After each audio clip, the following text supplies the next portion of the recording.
નમસ્કાર ખેડૂત મિત્રો, આજે આપણે રાણપુર ગામે આવેલા છીએ અને ત્યાં આજે 12/8/2025ના રોજ ચોળનું વાવેતર કરેલું છે અને આપણે ખેડૂત જોડે થોડી માહિતી લઈએ ચોળ વિશે.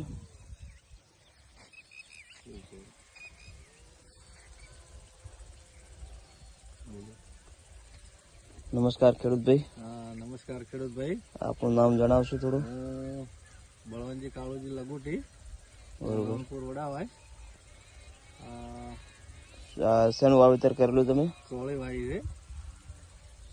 અને કઈ કંપનીની છે? કંપની બજારશીટ, વેરાયટી માહી. હા બરોબર. ને તમે પહેલી વખત વાવી કે બીજી કોઈ વખત વાવેલી આ ચોળીમાં માહીની? માહીની ચોળી હું 3-4 વર્ષથી વાવું છું. બરોબર. ચોળીમાં તમને ઉત્પાદનમાં સારું રહેશે. બરોબર. અને ચોળી ક્યાંથી લીધી રે તમે? આ ચોળી લીધી જે કિસાન સીટ ડીસા. બરોબર. અજાપુરાથી. અજાપુરા. બરોબર, સારું.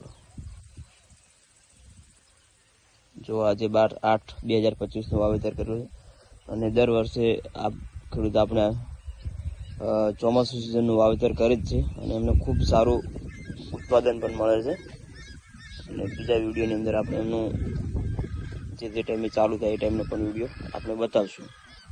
જય જવાન, જય કિસાન.